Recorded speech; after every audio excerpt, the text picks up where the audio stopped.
Gildan Media presents Your Coach in a Box, affordable, life-changing audio programs.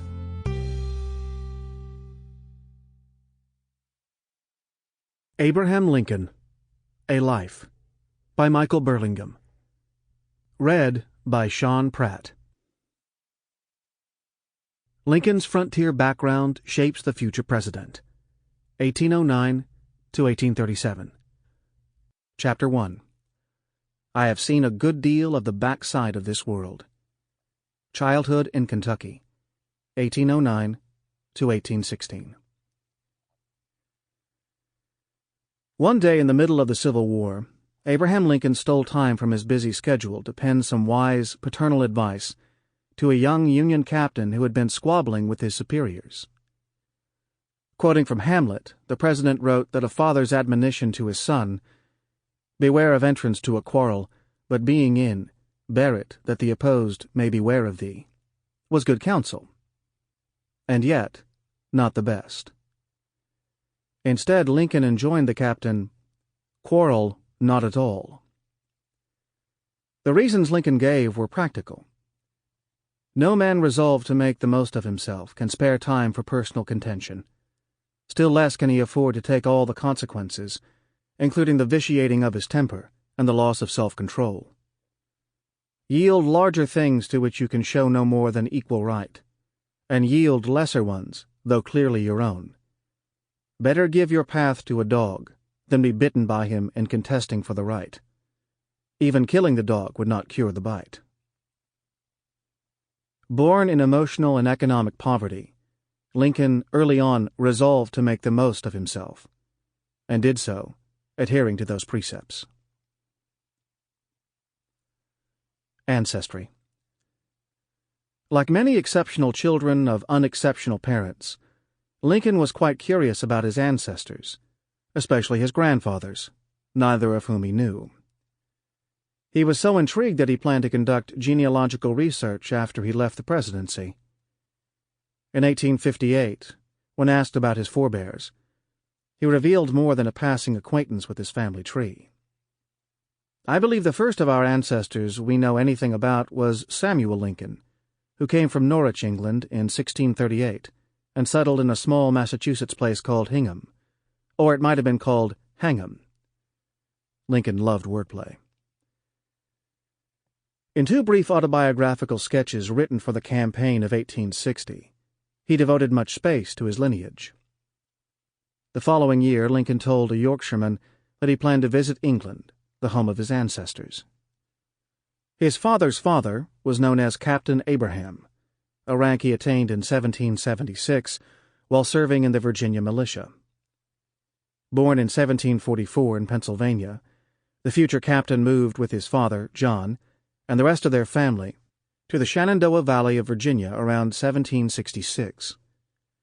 They settled along Linville Creek in Augusta, later Rockingham County, where John Lincoln farmed a tract of 600 acres, one-third of which he sold to his son Abraham in 1773. The following year, Abraham participated in Lord Dunmore's expedition against the Shawnees, and during the Revolution he joined General Lachlan McIntosh's feudal campaign against Fort Detroit.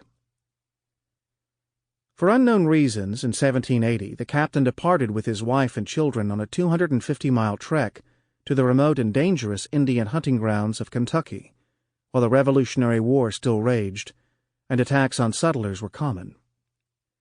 In 1784 alone, Indians killed more than 100 migrants traveling the Wilderness Road from Virginia to Kentucky, which was little more than a trail first blazed by Daniel Boone in 1775. Perhaps Grandfather Abraham wished to avoid taxes, or he may have been lured westward by the prospect of easy gains in land speculation. His decision to sell a large farm in western Virginia for paper money showed bad judgment because the soil there was so fertile that German pioneer settlers had made the area highly productive. Captain Abraham's inability to thrive in Virginia suggests that he may have been shiftless. Captain Abraham died a violent death on the dark and bloody ground of frontier Kentucky. As a boy, the future president often heard this harrowing tale, which he called the legend more strongly than all others imprinted upon my mind and memory. Working his farm one spring day in 1786, the 42-year-old grandfather Abraham was ambushed by an Indian, who shot him dead before the terrified eyes of his young son, Thomas, father-to-be of the 16th president. As the Indian prepared to kidnap the lad, his older brother, Mordecai, dashed back to the family cabin, grabbed a rifle, aimed at the silver ornament dangling from the Indian's neck, and squeezed the trigger. Luckily for Thomas, his brother's aim was true, and the boy escaped unharmed, at least physically. The Indian may have belonged to a tribe the captain had battled during his militia service. Lincoln's opinion of his namesake grandfather is not recorded, but he may well have admired him. Some gifted children with disappointing fathers romanticize their grandfathers, even if they scarcely knew them. In an 1861 speech to New Jersey legislators, Lincoln paid glowing tribute to the soldiers of the Revolution, and Captain Abraham may have been a lifelong source of inspiration to Lincoln as he strove to make the most of himself. In a campaign biography that Lincoln himself read and corrected, William Dean Howells asserted that his subject had the stubborn notion that because the Lincolns had always been people of excellent sense, he, a Lincoln, might become a person of distinction. What Lincoln knew about his other grandfather is hard to say. Lincoln once described him as a Virginia planter or large farmer who took sexual advantage of a poor, credulous young woman named Lucy Hanks, granddaughter of William Lee, a plantation overseer accused of beating a slave to death. The fruit of that union was Nancy Hanks, mother of the future president. From this aristocratic progenitor, Lincoln believed that he inherited his power of analysis, his logic, his mental activity, his ambition, and all the qualities that distinguished him from the other members and descendants of the Hanks family. This grandfather's identity, unknown to history, may well have been known to Lincoln, who was acquainted with several members of the Hanks family, including two great aunts who had been born in Virginia before or during the Revolution, and also his great-uncle Billy Hanks, father of Lincoln's rail-splitting partner, John Hanks. The Hankses played a long-lasting role in Lincoln's life, caring for his beloved stepmother until her death in 1869. It seems likely that the Hanks family would have shared with Abe what they knew about Nancy Hanks's father. Lincoln's description of his aristocratic grandsire represents a variation of the family romance phenomenon, which causes some children to speculate that they are actually the offspring of more distinguished parents than the ones who raised them. Most people outgrow these fantasies, but some adults, including exceptional people or men with very distant fathers, tend to maintain an unusually strong sense of family romance throughout life. Lincoln fits this category on both counts, for he was truly exceptional and had a distant relationship with his father. Father Thomas. Lincoln's father, Thomas, was quite undistinguished. As his son later wrote, "By the early death of his father, and very narrow circumstances of his mother, even in childhood, Thomas was a wandering, laboring boy." Born around 1776 in Virginia's Shenandoah Valley, he moved with his parents and 4 siblings to Kentucky in 1780. Finding most land in the fertile bluegrass region already taken, the Lincolns pushed on to the hard-scrabble terrain between the Cumberland and Green Rivers, where they established a farm. Later, evidently fearing hostile Indians in that remote locale, they moved to a site on Long Run in Jefferson County. There they lived in a stockade, 18 miles from Louisville. After Captain Abraham's death, his widow, Bathsheba, and their children resettled in Washington County, where they would be safer. Bathsheba later stayed with her daughter Nancy, wife of William Brumfield, who owned a large farm near Hardinsburg in Breckinridge County. After Bathsheba's son, Thomas, bought a farm in 1803 on Mill Creek, she and the Brumfields moved in. 3 years later, the Brumfields purchased 225 acres a few miles to the north, where they built a log house. Bathsheba, the shrewdest and most intelligent member of the family, prodded both her rather lazy son-in-law and young Thomas, hiring the latter out for good wages. The documentary record reveals little about Thomas's activities in the decade after his father's death. Under the law of primogeniture, his eldest son, Mordecai, inherited everything from the paternal estate, which included a few hundred acres in Kentucky. Mordecai may have treated his younger brother unkindly. Emily Todd Helm, half-sister of Mary Todd Lincoln, said that the reason why Thomas Lincoln grew up unlettered was that his brother Mordecai, having all the land in his possession, turned Thomas out of the house when the latter was 12 years old, so he went out among his relations, and the Berries and others, and there grew up. In 1795, Thomas served in the Kentucky militia for a month, and the following year he worked on a mill dam in Hardin County. While laboring there, he lived with his father's cousin, Hananiah Lincoln, a resident of Elizabethtown, 45 miles southwest of Louisville. Thomas and Hananiah remained in that village only until 1789, when they evidently headed south to Cumberland County. While in that region, Thomas spent time in Tennessee with his prosperous uncle, Isaac Lincoln, whose only child had died quite young. Thomas might have become a surrogate son, but Isaac disapproved of young Tom's indolence and improvidence. Returning to Kentucky the following year, Thomas shuttled back and forth between Washington and Cumberland counties. In 1802, he moved to Hardin County, where his name appeared on the tax lists for the next 14 years. In 1803, he purchased a 238-acre farm on Mill Creek where he lived while working in nearby Elizabethtown, a hamlet whose population in 1810 numbered 181. How Thomas could afford to buy that farm is unclear. Perhaps his brother Mordecai shared some of his patrimony with him after Thomas attained his majority, or Thomas may have purchased the Mill Creek property with the savings his mother had set aside from the wages he earned when she hired him out. 3 years after he bought the Mill Creek farm, Thomas journeyed to New Orleans. On June 12, 1806, shortly after returning from Louisiana, he married Nancy Hanks in a ceremony that took place near Poor Town in Washington County.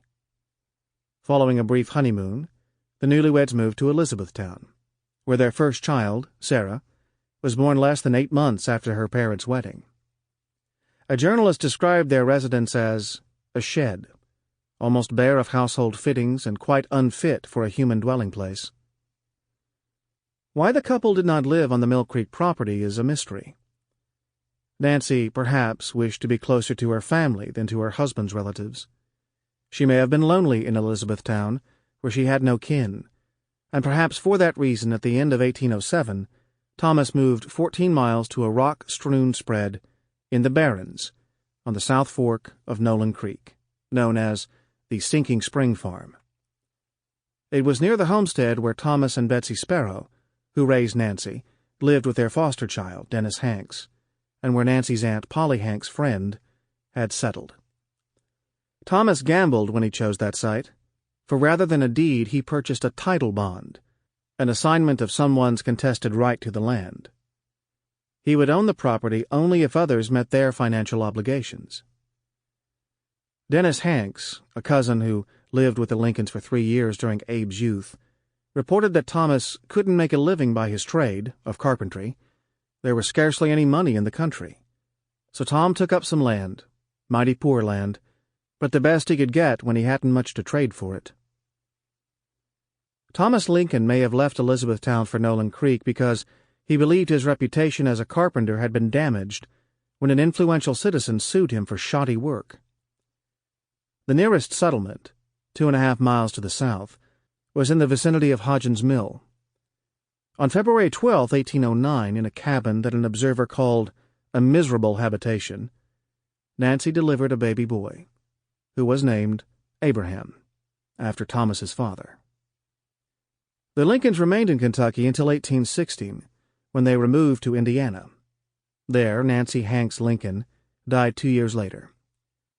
Thomas remarried in 1819, and 11 years afterwards, he moved to Illinois, where he would remain until his death in 1851. He had known more than his fair share of hardship and sorrow. Thomas Lincoln shared only a few things in common with his son. Both were able wrestlers, as well as good-natured, humorous, and gifted storytellers. A surviving example of Thomas's humor concerns his second wife, who allegedly remarked one day, "We have lived together a long time, and you have never told me whom you like best, your first wife or me?" He responded, "Oh, now, Sarah, that reminds me of old John Hardin down in Kentucky, who had a fine-looking pair of horses, and a neighbor coming in one day and looking at them said, 'John, which horse do you like best?' John replied, 'I can't tell. One of them kicks and the other bites, and I don't know which is worst.'" But the qualities that would make Abraham Lincoln famous, his intellectual power, ambition, idealism, eloquence, spirituality, integrity, political wisdom, judgment, leadership, were lacking in Thomas. Henry C. Whitney, to whom Lincoln described his childhood, said that from Thomas Lincoln his son inherited only infancy, ignorance, and indigence. Few of Thomas's neighbors could remember anything special about him other than that he was a plain, unpretending, plodding man, a good, average man, who attended to his work, and was among the very commonest of the plain pioneers, honest and harmless, illiterate, yet always truthful, conscientious, and religious, and peaceable good.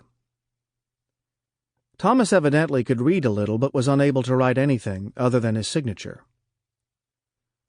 Unlike his tall, rangy son, Thomas was thick, weighing between 180 and 200 pounds. He was a bit stoop-shouldered, somewhat clumsy as he walked, and strong. Dennis Hanks found it remarkable that Thomas, though not a fleshy man, was built so compact that it was difficult to find or feel a rib in his body. Thomas had dark gray eyes, a low forehead, heavy eyebrows, a sharp chin, and an unusually big Roman nose, which was his most prominent feature. He was indifferent to clothes, and his taste in food was simple, two traits he also shared with his son. His whole appearance, said one neighbor, denoted a man of small intellect and less ambition, and such he was. If Thomas lacked intellectual power and driving ambition, he impressed people favorably as honest and sociable, slow to take offense, with a lot of common sense. Though he seldom had a cross word for anyone, he did use profanity occasionally. When his young daughter repeated an oath of his, he received a scolding from his wife and never swore again. One day during his presidency, Lincoln used the expression, "by jings," while visiting the telegraph office.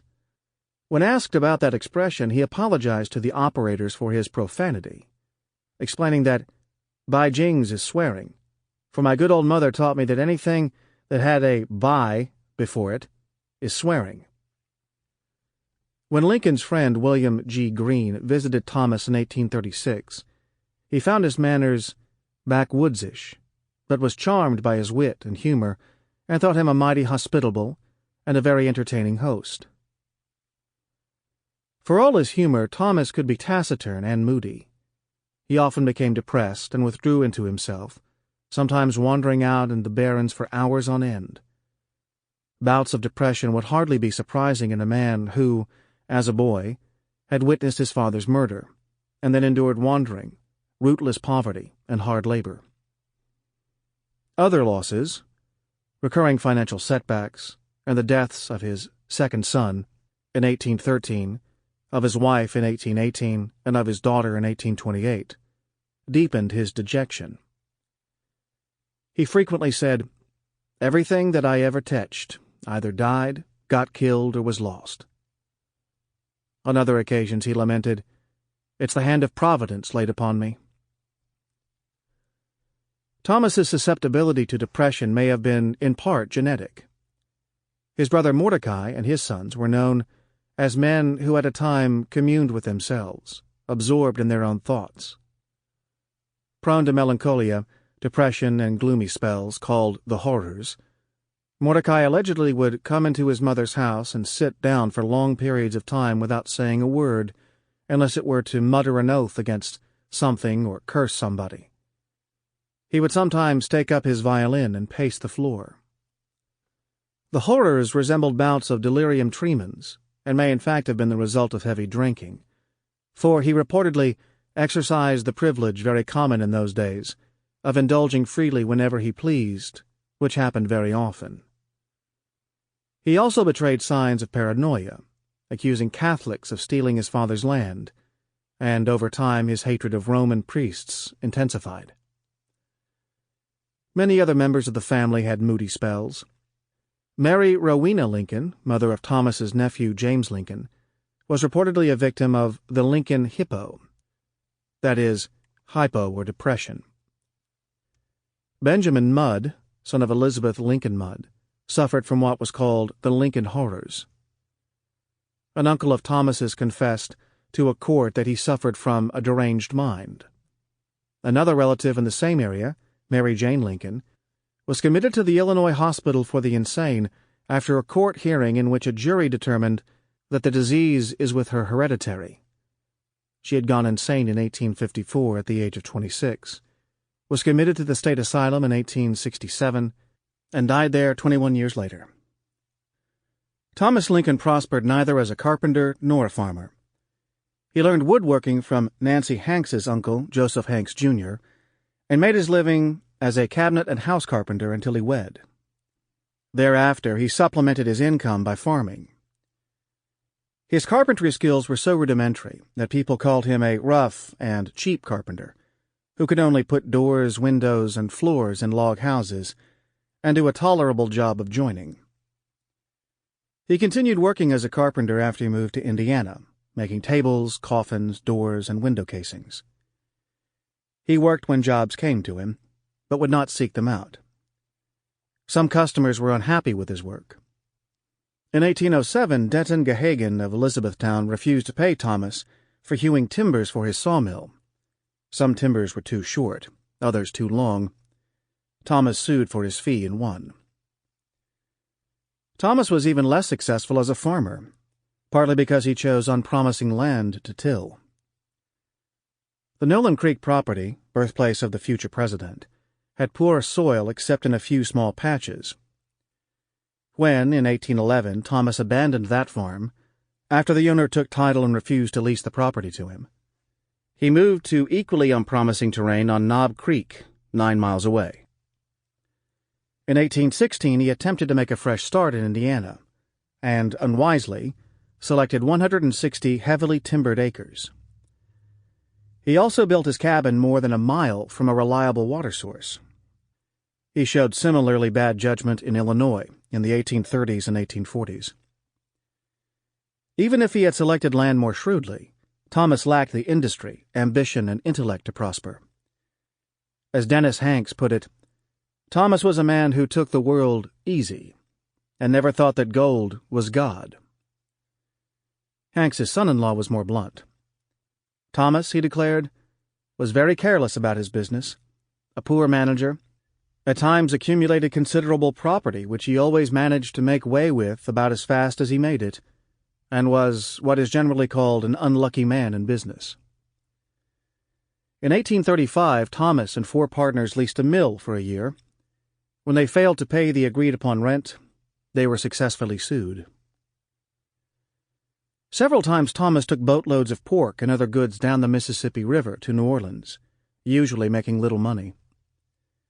In a particularly unfortunate transaction, he was cheated out of the entire load. His son Abraham described that calamity. Father often told me of the trick that was played upon him by a pair of sharpers. It was in 1815, the year before we moved from Kentucky to Indiana, that Father concluded to take a load of pork down to New Orleans. He had a considerable amount of his own, and he bargained with the relatives and neighbors for the pork, so that altogether he had quite a load. He took the pork to the Ohio River on a clumsily constructed flatboat of his own make. Almost as soon as he pushed out into the river, a couple of sleek fellows bargained with him for his cargo, and promised to meet him in New Orleans, where they arranged to pay him the price agreed upon. He eagerly accepted the offer, transferred the cargo to the strangers, and drifted down the river, his head filled with visions of wealth and delight. He thought that he was going to accomplish what he had set out to do without labor or inconvenience. Father waited about New Orleans for several days, but failed to meet his whilom friends. At last it dawned upon him that he had been sold, and all that he could do was to come back home and face the music. Thomas Lincoln also lost money buying and selling farms, especially in Kentucky, where an archaic surveying system, which permitted claims to be identified by trees, stones, creek bends, and other such imprecise landmarks, produced chaos, leading to innumerable lawsuits. Kentucky law did not require a qualifying examination for surveyors, who reportedly were never correct except by accident. Years later, Lincoln recalled how Kentuckians used to be troubled with mysterious relics of feudalism, and titles got into such an almighty mess with these pettifogging encumbrances turning up at every fresh trading with the land, and no one knowing how to get rid of 'em. Because the size of the Mill Creek farm was unclear, Thomas was able to sell it for only £100, though he had paid £118 for it a decade earlier. For $200, he purchased a title bond to the 300-acre Nolan Creek farm and lost it all, including the value of the improvements he had made on the property. He was ejected from the 30-acre Knob Creek farm, which he had leased, not purchased. Memories of his family's trouble with land titles may have predisposed Lincoln to become a surveyor and a lawyer. As an attorney, he advised young men aspiring to the bar, "Never stir up litigation. A worse man can scarcely be found than one who does this. Who can be more nearly a fiend than he who habitually overhauls the register of deeds in search of defects and titles, whereon to stir up strife, and put money in his pocket?" Thomas fared just as badly in Indiana. First, he squatted on a 160-acre tract of government land for 10 months, and then bought it, on credit, for $320. Thomas probably delayed making a down payment for the same reason that most pioneers did: lack of cash. In 1817, he put down $80, but over the following decade, he made no further payments. In 1827, he relinquished half the farm, reducing his debt to $80, which he met by turning over to the government title to 80 acres in a distant county, a property that he had mysteriously acquired 4 weeks earlier. In 1830, he sold this $160 farm for $125. When, a decade later, Thomas found himself unable to meet obligations he had assumed for 4 parcels of Illinois land, his generous son Abraham gave him what amounted to a gift of $200 for a 50-acre tract that had cost Thomas only $50. Shortly thereafter, Abraham again rescued his father by paying off a mortgage that Thomas had assumed. Thomas made scant use of the land he occupied, usually clearing only a few acres for a garden and a corn patch. At Knob Creek, he cultivated only 6 acres along the creek in a strip about 40 feet wide on either side. He worked enough to sustain life, and no more. For the most part, Thomas avoided the market economy, remaining a subsistence farmer. He did, however, grow a little tobacco, which he peddled for 10 cents a pound. On at least one occasion, he offered that commodity to satisfy a debt on a horse he had bought on credit. The creditor, impressed that a man would part with his tobacco to pay what he owed, forgave the $10. According to Thomas's stepson-in-law, John J. Hall, Thomas Lincoln did not improve with age, nor with increasing responsibilities. He was still the same kind and genial fellow, but grew more and more shiftless and good-for-nothing as the years rolled on. At the rocky Nolan Creek farm, Hall reported, he did not cultivate the soil, nor fix up the old shanty. In Illinois, Tom, along with his stepson, John D. Johnston, and Johnston's 5 sons, tilled only 40 of their 120 acres. In an area where the average farm was worth $1,600, Tom valued his farm at $100 in the 1850 census, even though he was older than his neighbors, had had time to accumulate more property, and had a large number of family hands to work the land. Thomas ranked behind 79% of his neighbors in terms of wealth. George B. Balk, an Illinois neighbor, noted that while most farmers took their crops to market in a wagon, Tom Lincoln used a basket or a large tray. Balk characterized Thomas as uneducated, illiterate, and contented with a from-hand-to-mouth living. In some Sample complete. Ready to continue?